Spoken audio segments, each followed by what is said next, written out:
Betrayal doesn't always start with an affair. Sometimes it starts with a feeling, an itch, a small crack in the foundation of something that was supposed to be unbreakable. Samantha didn't wake up one day and decide to cheat. It was a slow burn, a series of tiny choices that she never thought would amount to anything. She didn't see it the way I did. She didn't notice the way her smiles lasted a second longer when she spoke to other men, the way she started dressing a little differently when she thought I wasn't paying attention, the way her phone was suddenly always face down on the table. She thought she was being careful, thought she was keeping her little secrets tucked away between the folds of ordinary life. But I saw everything. I knew everything. And instead of confronting her, instead of exploding in anger, instead of demanding answers, I decided on something better, something worse. If she wanted to fall for someone new, I would let her. I would give her exactly what she was looking for, and then I would take it away. It started with a message, just a simple note, slipped between the pages of her book, one she found as she curled up on the couch, flipping absent-mindedly through the novel she had been too distracted to finish. It wasn't signed, wasn't detailed, just a single sentence written in a strong, unfamiliar script. I see the way you look when no one is watching. She blinked at it, her fingers tightening on the paper, her breath hitching just slightly, a reaction so small she probably didn't even notice it herself. She turned the note over, looked around as if expecting to see someone standing there, someone waiting for her to react. But she was alone. I made sure of that. She read it again, and then, slowly, she folded it up and tucked it inside her book like she was keeping a secret she wasn't sure she wanted to let go of. She didn't tell me about it. Of course, she didn't. That was the beauty of it. This was hers. A mystery. A whisper of something unknown. The kind of thing that made her pulse quicken, that sent a rush of heat through her veins, that made her wonder. I watched as she carried that note with her, as she traced the edges absent-mindedly with her fingers, as she glanced at it when she thought no one was looking.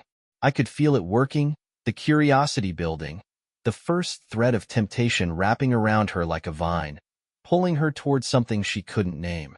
And then, I sent another. This time, it was waiting for her in her car. A small slip of paper tucked beneath her visor, the handwriting the same. The message, just as simple.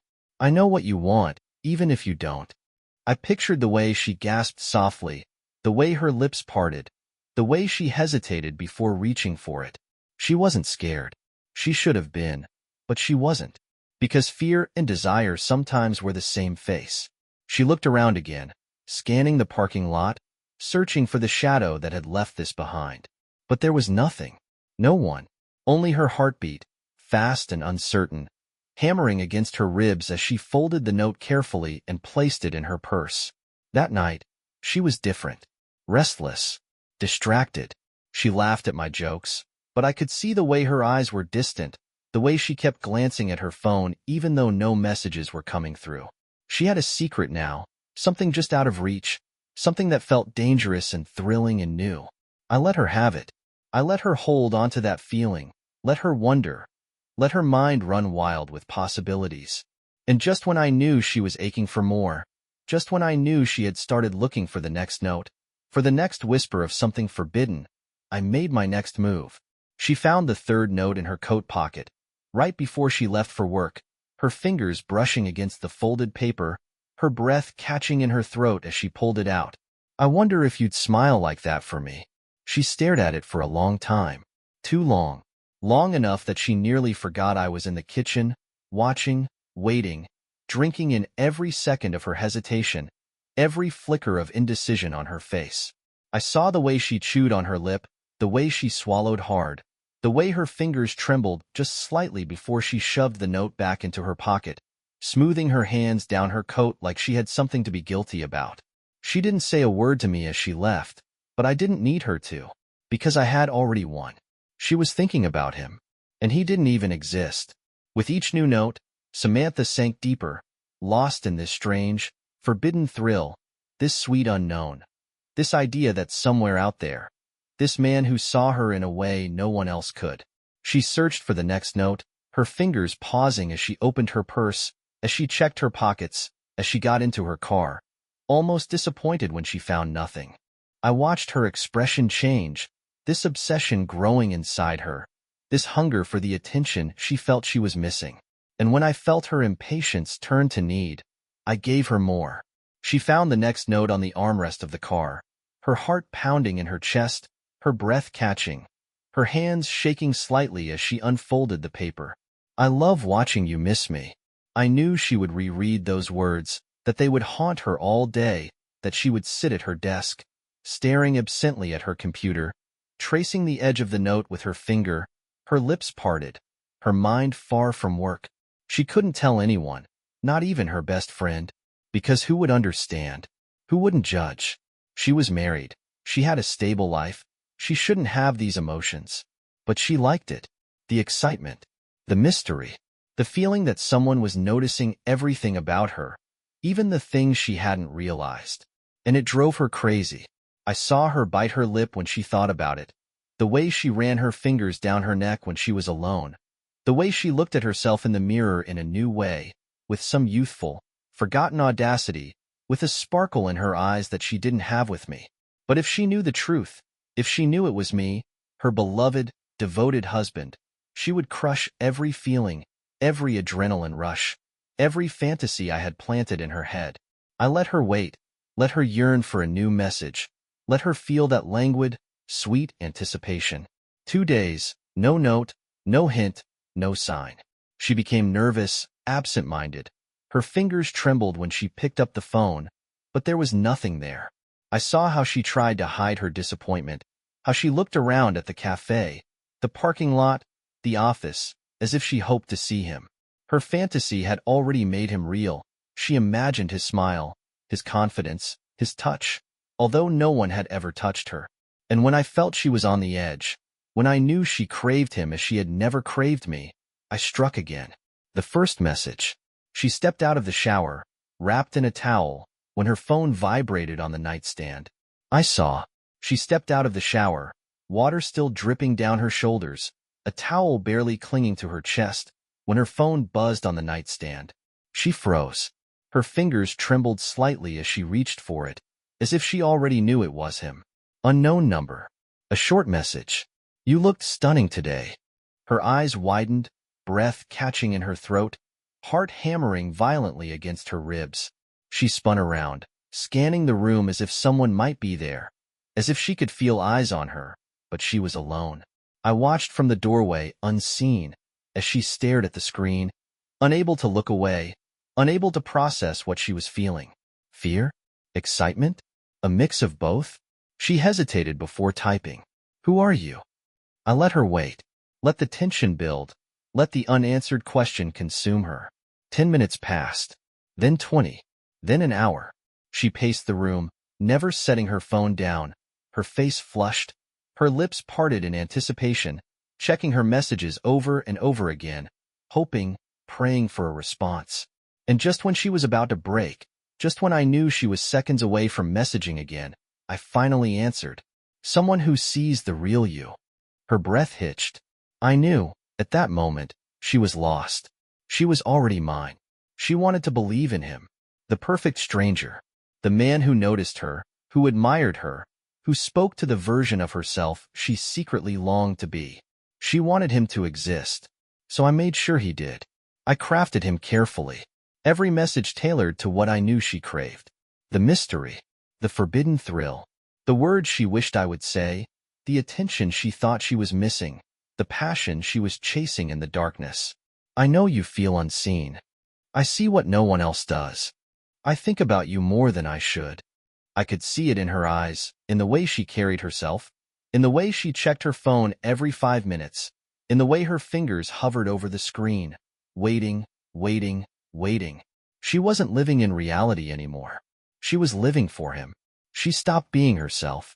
Now, when I looked at her, I saw a woman who was always waiting. A woman who lived from one message to the next, who bit her nails when she didn't get a response fast enough, who disappeared onto the balcony to read and reread his words, to whisper them to herself like they meant something. She started dressing differently. More effort.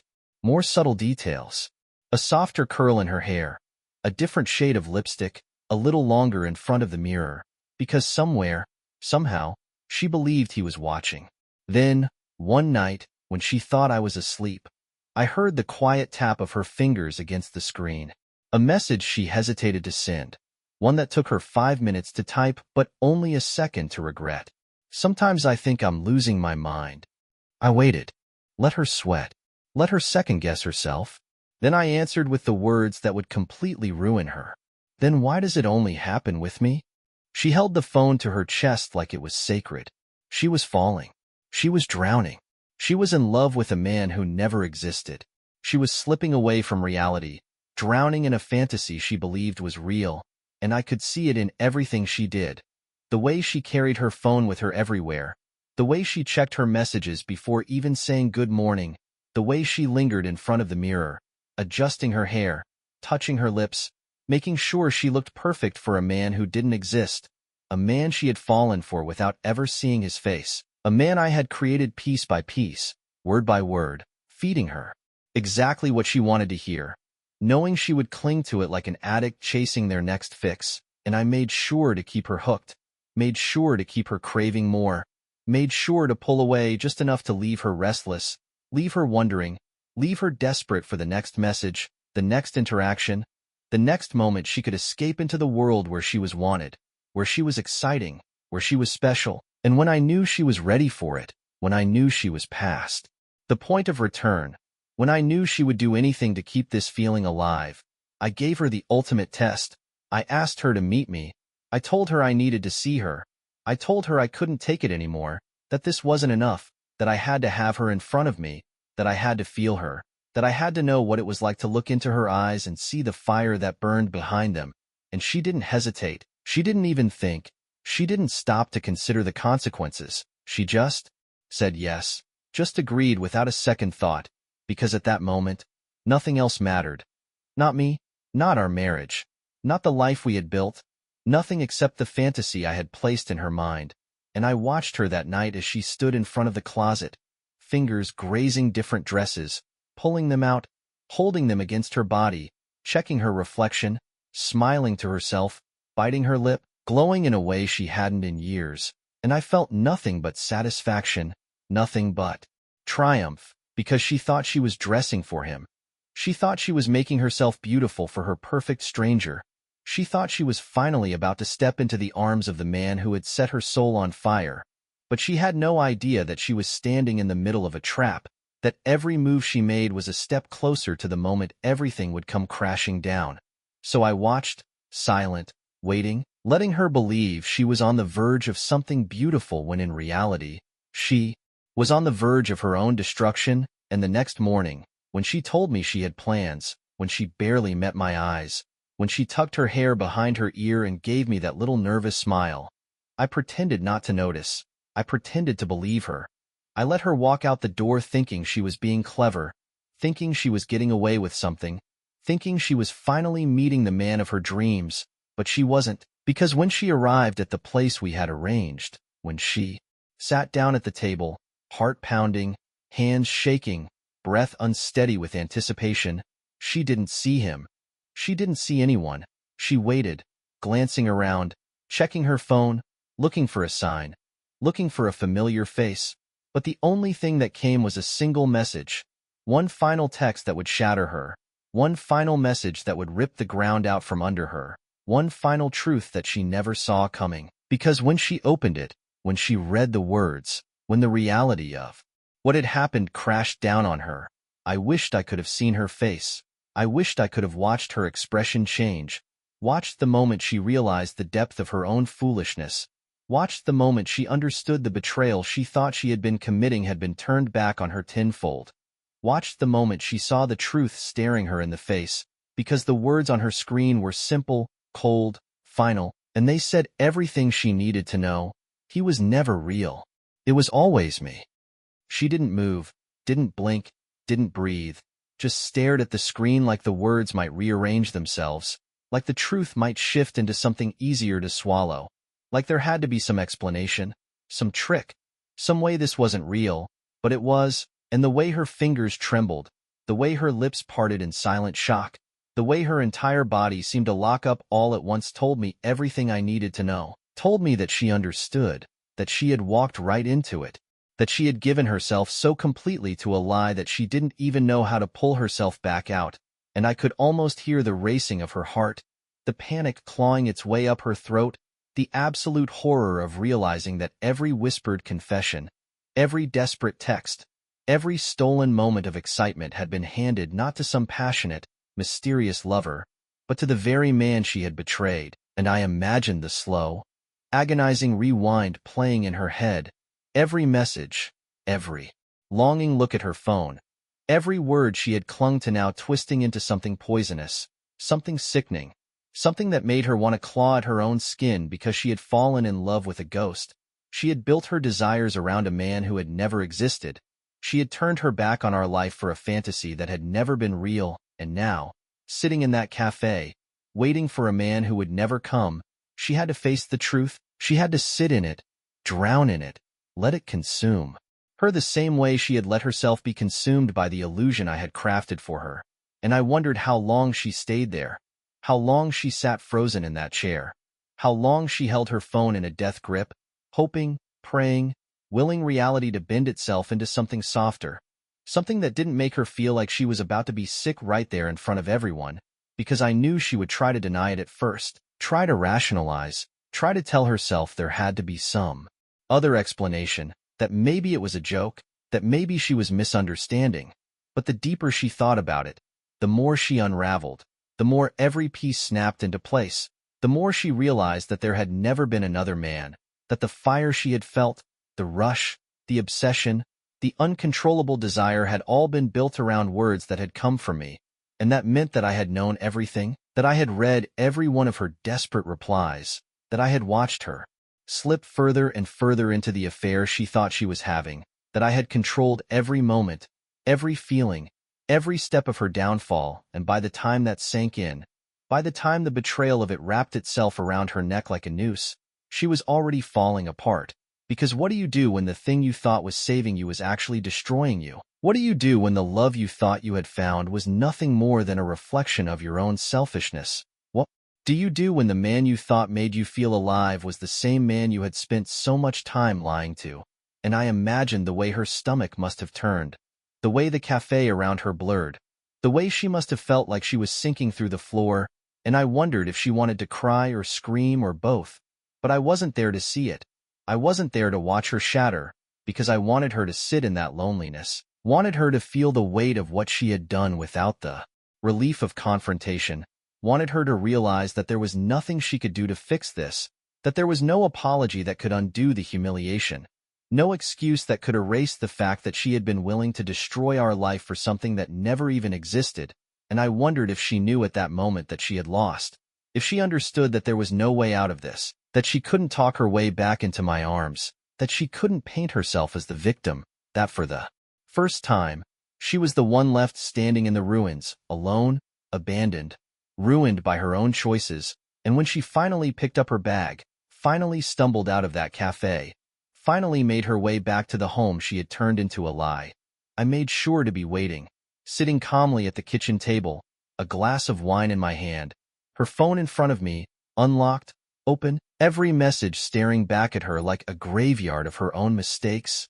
And when she stepped inside, when she saw me, when her breath hitched and her eyes darted to the screen, I tilted my head, studied her for a long moment, then smiled, slow and knowing, and simply said, "Did you have a nice date?"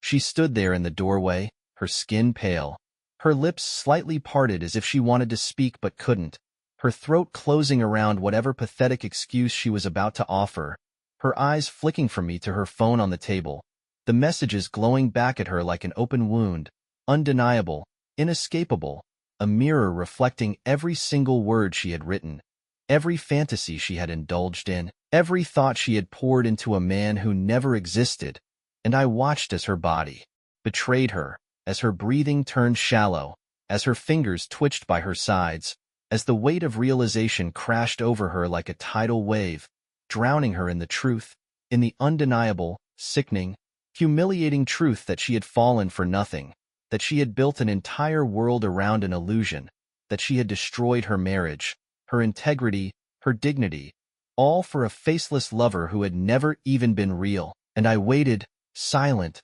watching, letting her struggle to find a way out, letting her search for some kind of escape, some kind of explanation, some kind of lie that might undo the damage. But there was nothing, and she knew it, because when she finally tried to speak, when she finally forced out my name in a whisper so weak it barely made it past her lips, I shook my head, just once, slow and deliberate, and the last bit of fight left her body, her shoulders sagging, her eyes glassy with panic, with guilt, with the unbearable, crushing weight of what she had done, and for the first time, maybe ever, she was speechless, because there were no justifications left, no stories to twist, no blame to shift, nothing to grasp onto except the knowledge that she had lost everything, that I had been inside her head, inside her heart, that every emotion she had poured into this secret, this fantasy, this forbidden love, had been orchestrated by the very man she had betrayed. And I knew the moment she realized it wasn't just an affair, wasn't just a mistake, but a complete and total manipulation of her own desires, because she let out a soft, strangled noise, like she was choking on her own shame, her knees buckling slightly, her hand gripping the edge of the table like it was the only thing keeping her upright, and I could feel it, the absolute breakdown of her entire reality.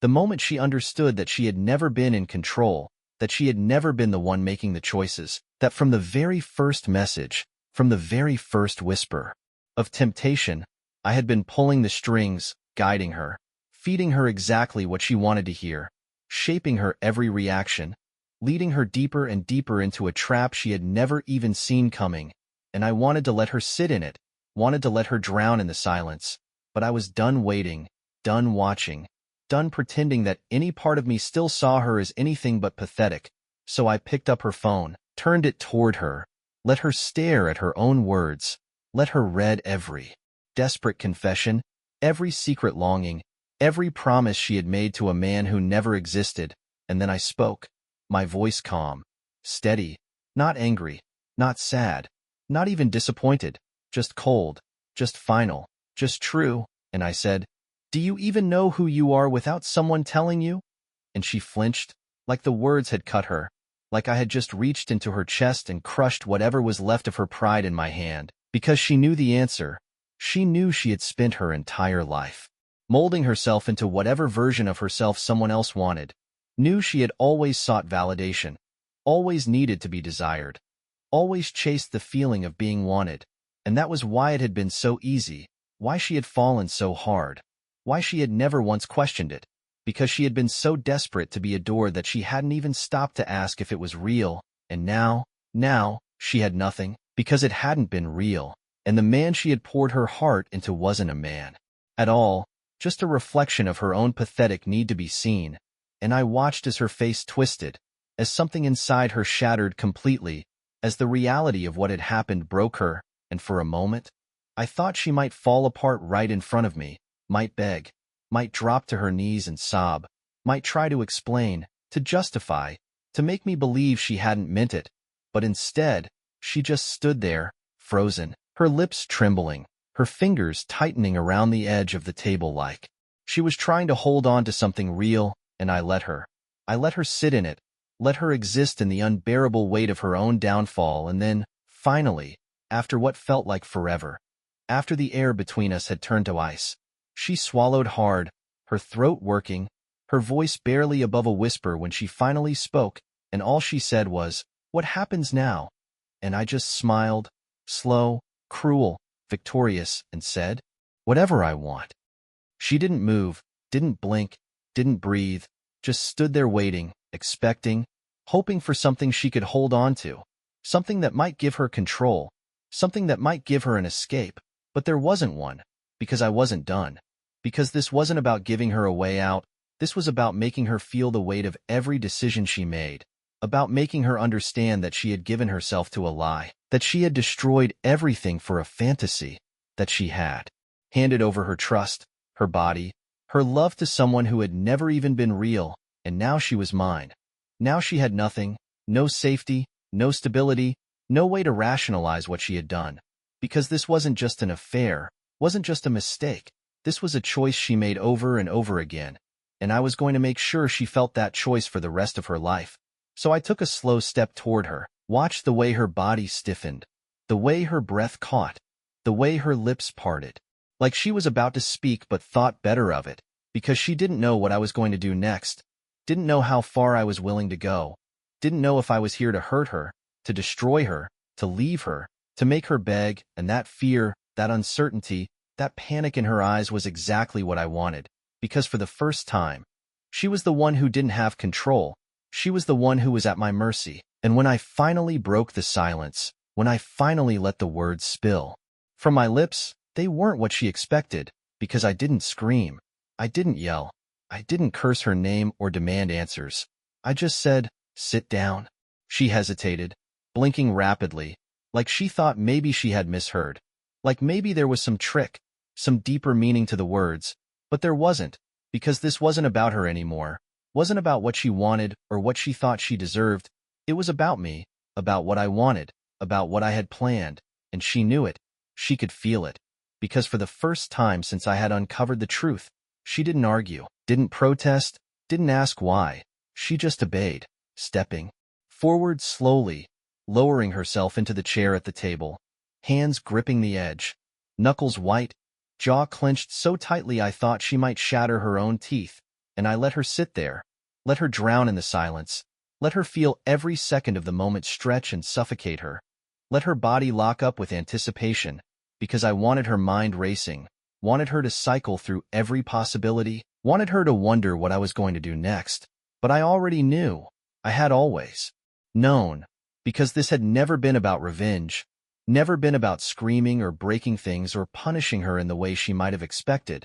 This had been about control, about turning the tables, about making sure that for the rest of her life, she would never feel safe again.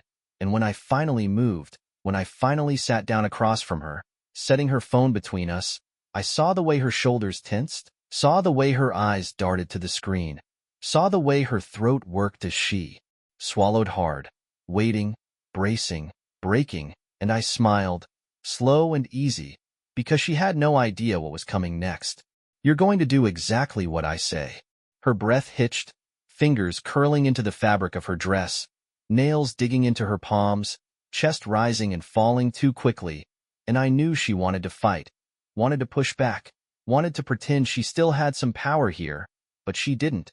She had given it to me, and I wasn't going to let her have it back, so I leaned forward, rested my elbows on the table, kept my voice calm, smooth, unaffected, like this was just another normal conversation, like I wasn't about to dismantle her entire life, and I said, "You're going to keep your mouth shut. You're not going to tell anyone what happened.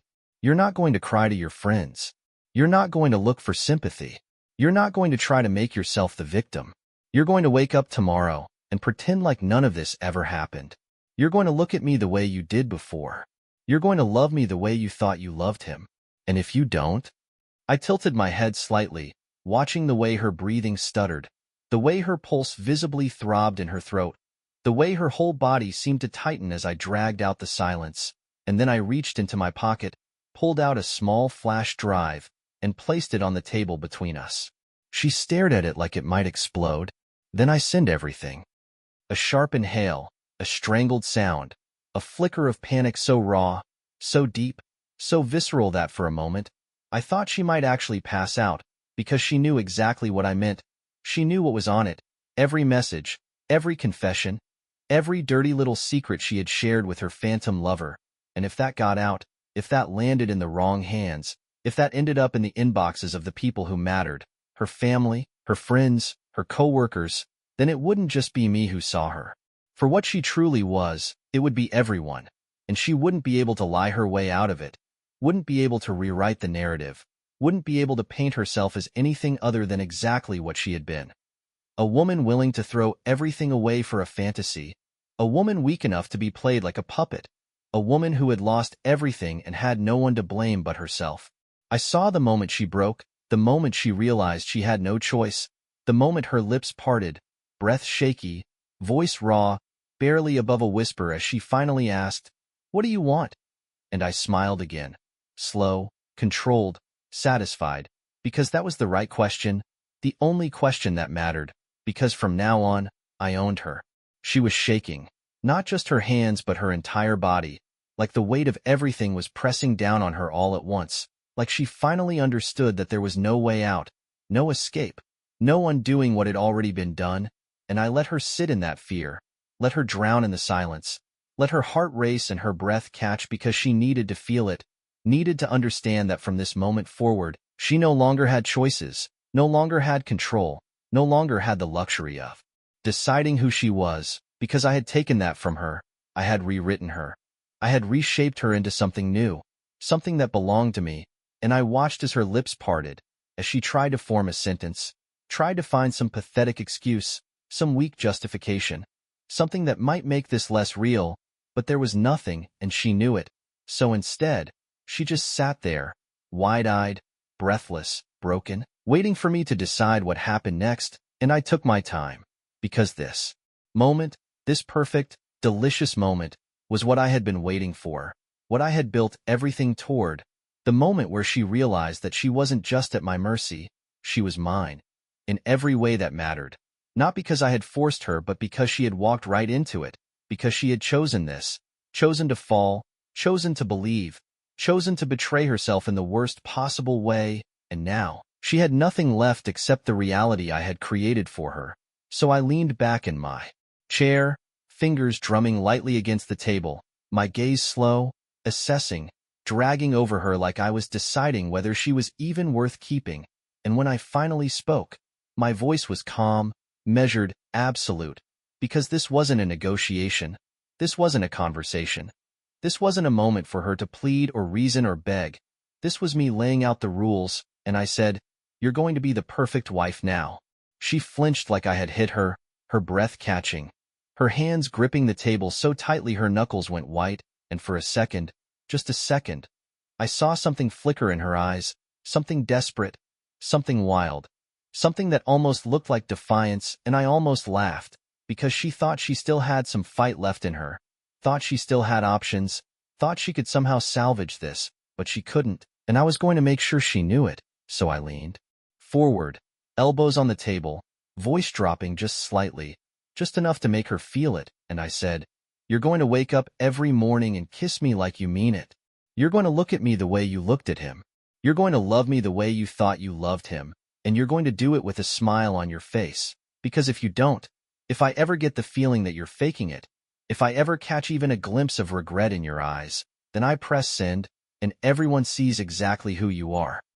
Her breathing turned ragged, her chest rising and falling too fast, her entire body trembling, because she knew I meant it, knew there was no bluff, no empty threats, no chance that I would hesitate, knew that I would ruin her without a second thought, and the worst part, the part that shattered her completely, was that she couldn't even be angry at me for it, because she had done this to herself, because she had handed me every single tool I needed to destroy her, because she had written her own downfall, one text at a time, and now, the only thing she could do was sit there and accept that I owned her, that every moment from this one forward belonged to me, that every touch, every word, every breath she took was no longer hers but mine, and I waited, watching, drinking in the way she struggled against the inevitable, the way her fingers twitched like she wanted to grab the phone and run, the way her lips pressed together like she wanted to scream but didn't dare, and then, finally, slowly, painfully, she nodded, just once, small, almost imperceptible, like it physically hurt her to admit it, to give up, to surrender, and I smiled, because that was it, that was the moment I won. She was mine now, completely, entirely, irreversibly mine, and I knew she hated it, knew she hated herself, knew she hated me more than she had ever hated anyone. But that hatred didn't matter, because she was trapped, because she had built this prison herself, because she had handed me the keys, and now, all she could do was sit there, swallowing back the bile rising in her throat, blinking away the tears burning in her eyes, forcing her lips into a small, shaky smile, because she knew what I wanted, and she knew she had no choice but to give it to me. So she licked her lips, took a slow breath, and whispered, "I love you." And I just smiled wider, leaned back in my chair and said, "I know." She said it, the words barely a whisper, shaky, forced, unnatural on her tongue, but she said them. And that was all that mattered because it meant she understood, meant she had accepted her new reality, meant that whatever fight had been left inside her had finally flickered out, and I let the silence stretch between us, let her feel the weight of her own submission, let her sit in the suffocating truth that she had lost, that she had been broken, that she had handed herself over to me piece by piece without even realizing it, and I watched her closely, watched the way her fingers twitched in her lap, the way she refused to look at her phone, the way her breath stuttered like she was trying to hold something back, and I wanted to see it, wanted to see the last bit of resistance in her eyes, wanted to see her struggle, wanted to see her drown in the choice she had made, but there was nothing, nothing except the hollow look of someone who knew they had no way out, someone who had given up, someone who was now exactly where I wanted them, and I leaned back, slow, satisfied, taking my time as I studied her, letting the moment hang between us until I finally tilted my head, smiled just a little, and said, "Good girl." Her reaction was instant, so small most people wouldn't have noticed, just the slightest jerk of her shoulders, the barely there hitch in her breath, the way her hands curled into fists before she forced them to relax, and I knew she hated it, knew she hated me, hated herself, hated every single thing about what was happening. But that didn't change the fact that she was still sitting there, still waiting, still listening to me, because she had no choice, because I had taken everything from her, because I had stripped her down to nothing but a woman with no way out, and I let that realization settle between us before I stood, before I picked up her phone from the table, before I scrolled through our messages, the ones she thought she had sent to someone else, the ones that had made her fall so deeply, so blindly, so completely, and I held it up between us, my thumb hovering over the screen, and then I said, "Delete them." Her throat worked, her pulse visible at the base of her neck, her eyes locked on the phone, wide, unblinking, pleading, like she wanted to say no, like she wanted to fight back, like she wanted to hold on to the last thread of her fantasy, but she couldn't, because I had made sure of that. So instead, she reached out, slow, careful, like she was touching something dangerous, something that might burn her, something that might crumble in her hands, and she took the phone, her fingers trembling, as she navigated through the messages, as she hovered over the thread that had once been everything to her, that had once made her feel alive, and I watched, silent, patient, waiting for the moment she accepted what she had done, waiting for the moment she hit delete, waiting for the moment I saw the exact second her heart broke for something that had never even been real, and when she finally did it, when she finally swiped and erased everything, when she finally exhaled, slow and unsteady, I smiled, because now there was no going back. She had erased him. She had erased the only thing that had made her feel alive. And now, she had no one left except me. I took the phone from her hands, turning it over in my palm, then set it back down, watching the way she kept staring at the screen like she half expected something to appear, like she half expected a message to come through, like she half hoped it had all been a mistake. But it wasn't, and she knew that. And when she finally forced herself to look at me, when her lips parted just slightly, when she opened her mouth like she wanted to say something, to ask something, to try to salvage something, I cut her off before she even had the chance, before she could convince herself she still had power, before she could pretend that she had anything left to hold on to, and I said, "Now you only love me." Her face shattered. It was the first true emotion I had seen from her since I had revealed the truth, the first time something inside her cracked open in a way she couldn't hide, couldn't suppress, couldn't control, and it was perfect, because she knew I wasn't asking, knew this wasn't up for debate, knew that she had given up the right to love anyone but me the second she fell for a man who never existed, and I saw it, the way her shoulders slumped, the way her breath hitched, the way her entire body folded inward, and I knew at that moment that I had done exactly what I set out to do, because she was broken in the exact way I had planned, shattered in the exact way I had wanted, ruined in the exact way she deserved, and when she finally spoke, when she finally forced the words out, when she finally whispered, "Only you," I smiled, because it was over, because she was mine, because I had taken everything from her, because she had nothing left except me.